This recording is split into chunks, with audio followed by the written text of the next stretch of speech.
It's hard to imagine that war is by design. It's also really hard to imagine that so much hatred out in the world today is actually by design. Yet it's really easy to see in the last few years how polarization has really caused people to actually harm other individuals just because of their political beliefs. Right now, it seems really hard to change any of that.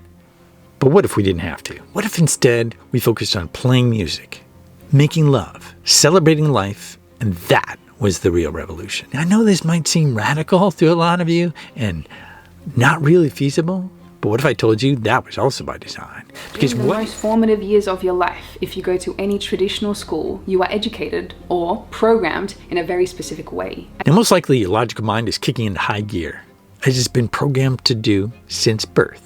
It's saying no to all of this. It's saying, get with the real program. There are real things to consider. That you have to change things through real means, and woo-woo isn't one of them. Instead, it's saying you create a revolution by fighting back. But do you ever consider the track record on the war on drugs, the war on poverty? Do any of those wars have really good outcomes? Instead, what if, and I know this is going to seem crazy, what if love is the real revolution? What if being fully human is the radical thing we're being called to do right now? What if we can create beauty in this world and allow it to shine so much that it spreads and drowns everything else out? Now, what if we've been given the very tools to do just that, and we've been tricked into not using them? Obviously, I can't control what others do, right? I can, though, create with all my heart, with the joy of living close to nature, and in turn, allow that energy to come through. I can, as Jason Brashear says, be with what I want and allow the oversoul to bring more of that to me.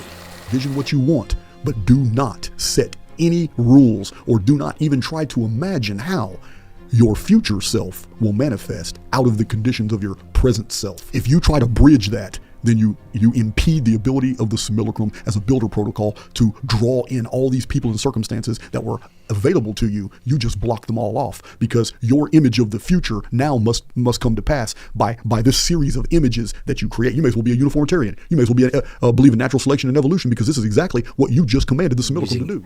By acknowledging that energy and using it in small ways and growing from there, we can start to individually grow into our true power. Now, by doing this, we give others permission to do the same, and in the process, it grows from there. For those of you who are still with me, thank you for watching this far.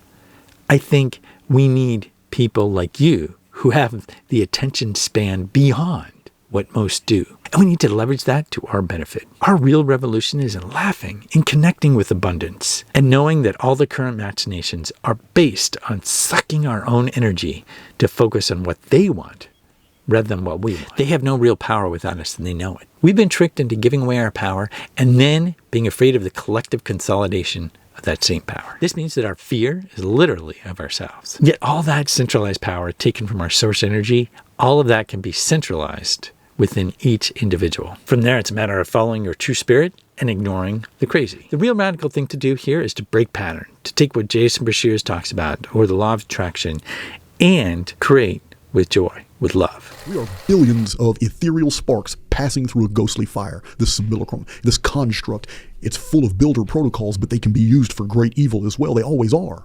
This is the value of the media. It's what they do. They use the media to induce the builder protocols to build the very world that you fear. If the obverse is true, and that the media can invent lies and convey it as true, and then get enough people to believe in the lie becomes the truth. The world is modified. 5 years later, the very things that were reported as fiction have now become fact. If that's true, then we can use the builder protocols to our advantage. That means the simulacrum itself is a neutral field, and it's not guilty of anything. It's a tool.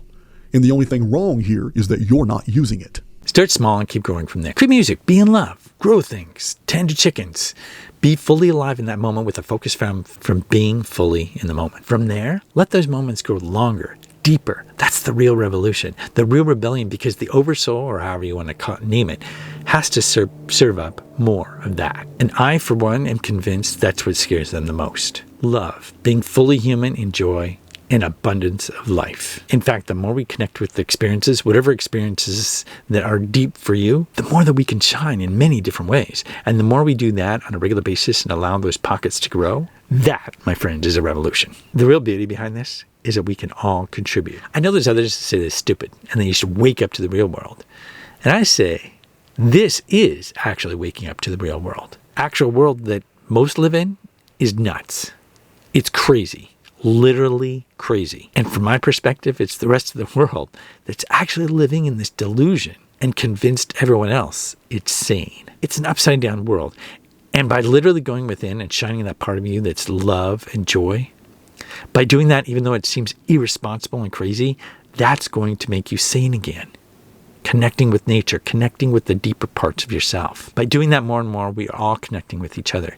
And we start to live the song of love. Now, by doing that more and more, we all connect with each other. We start to live the song of love and resonate at that frequency. That music is what saves each of us.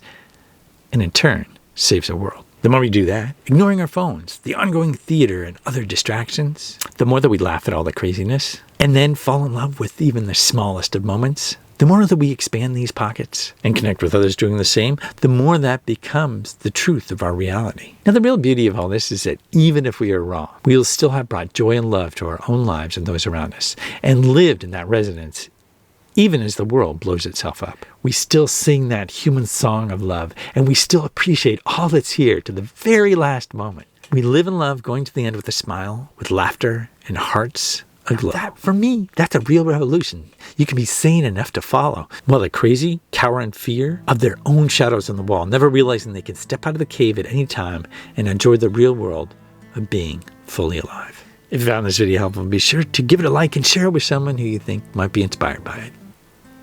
Thanks a lot for watching, and I'll see you next time.